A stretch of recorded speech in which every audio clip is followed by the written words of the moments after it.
السلام علیکم، کیا حال ہے؟ کیسے ہیں؟ ٹھیک ہیں؟ امید ہے آپ سب خیریت سے ہوں گے۔ آج میری طرف سے آپ سب کو جمعہ مبارک۔ تو میں آپ کو بتاتا ہوں کہ میرے ابو کیسے فوت ہوئے تھے، ان کی ڈیتھ کیسے ہوئی تھی۔ تو میری امی کے جانے کے بعد میرے ابو کافی زیادہ بیمار ہو گئے تھے، وہ کوئی بھی کام نہیں کرتے تھے، وہ گرمی ہوتے تھے، ان کو کالا یرقان تھا۔ تو بہت سارے علاج بھی کروائے لیکن وہ بیچارے ٹھیک نہیں ہوئے۔ تو میرا بڑا بھائی ہی کام کرتا تھا اور اس ٹائم میں بھی گرمی ہوتا تھا۔ تو پھر ہم لوگ گاؤں سے ایبٹ آباد میں شفٹ ہو گئے تھے۔ جب ایبٹ آباد شفٹ ہوئے یہاں پہ میں نے بھی ہوٹل میں جاب کی ہے۔ تو جب میرے ابو جس دن فوت ہوئے تھے تو اس دن میں صبح اپنے کام پہ جا رہا تھا، اس طرح سامنے میرے ابو لیٹے ہوئے تھے اور میں دروازے پہ تقریباً 20 سے 25 منٹ کھڑے ہو کے میں اپنے ابو کو دیکھتا رہوں۔ میرے ابو بھی مجھے دیکھتے رہے ہیں اور میں بھی اپنے ابو کو دیکھتا رہوں۔ تو میری اتنی ہمت نہیں ہوئی میں جا کے اپنے ابو سے مل لوں، ان سے کوئی بات کر لوں۔ نہ انہوں نے مجھے بلایا، نہ میں گیا ہوں، نہ انہوں نے مجھ سے کوئی بات کی ہے۔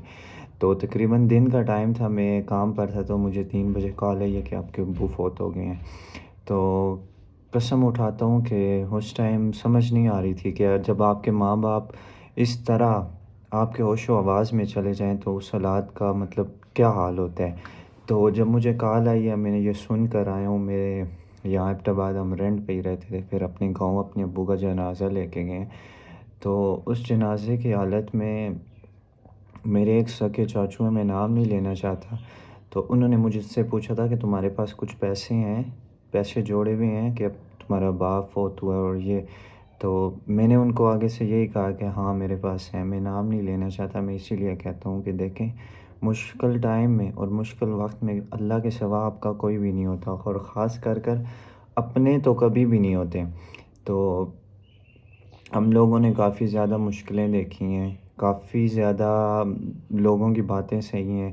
امی مر جانے کے بعد ہم 4 بہن بھائی جو تھے کافی زیادہ روتے رہے ہیں، کافی مشکلیں دیکھی ہیں۔ بڑے بھائی نے جگہ جگہ پہ کام کیے ہیں۔ میرا جو چھوٹا بھائی تھا نا، میری امی جب فوت ہوئی تھی تو یہ چل نہیں سکتا تھا، کرالنگ کرتا تھا، اور میری بہن نے جب روٹی بنائی تھی تو اس بیچاری کو روٹی بنانی نہیں آتی تھی، گھر کے کام کرنے نہیں آتے تھے، اس نے سارا کچھ کیا، اس نے اتنی زیادہ مشکلیں تو صحیح برداشت کی، اور جس جگہ پہ اس کی شادی ہوئی وہ لوگ بھی ذرا اچھے نہیں ہیں۔ تو یہ اللہ جانتا ہے اور ہم لوگ جانتے ہیں کہ ہم کس دور سے نکل کر یہاں پہنچے ہیں، اور میں آج اللہ کا لاکھ لاکھ شکر ادا کرتا ہوں کہ وہ پہلے والی زندگی سے یہ زندگی کافی اچھی ہے۔ کہنے کا یہ مقصد ہے کہ جب امی ابو نہیں ہوتے نا تو آپ کا کوئی بھی نہیں ہوتا، نہ تائے نہ چاچیاں نہ مامی ماسی، کوئی بھی کسی کا۔ میرے دل میں کسی کے لیے بوجھ نہیں ہے، کسی کے لیے برا سوچتا نہیں ہوں، لیکن بری بات بھی ہمیشہ آپ کو یاد رہتی ہے اور اچھی بات بھی ہمیشہ آپ کو یاد رہتی ہے۔ تو میری یہی دعا ہے کہ اللہ پاک کسی کے بھی ماں باپ کو کچھ بھی نہ کرے۔ میں نوجوان لوگوں کو یہ میسیج دینا چاہتا ہوں، بہت سارے لوگ ہیں جو اپنے ماں باپ کی عزت نہیں کرتے، اپنے ماں باپ کی سنتے نہیں ہیں، لڑکی ہیں تو ایٹ لیسٹ اپنے ماں باپ کی سنا کریں، ان سے پیار کرا کریں، ان سے بیٹھیں، ان سے محبت کریں، ان کی باتیں سنیں۔ ہمارے ماں باپ نہیں ہیں، دیکھیں ہم ہر طرح کی پریشانی خود جھیل رہے ہیں، ہر طرح کا دور ہم خود دیکھ رہے ہیں۔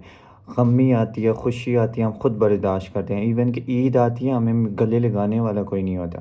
تو جن کے ماں باپ زندہ ہیں وہ اپنے ماں باپ کی قدر کریں، ان سے پیار کریں، ان سے مل جل کریں۔ باقی مجھے دعاؤں میں یاد رکھنا، اور پلیز مجھے زیادہ سے زیادہ سپورٹ کرنا۔ اللہ حافظ۔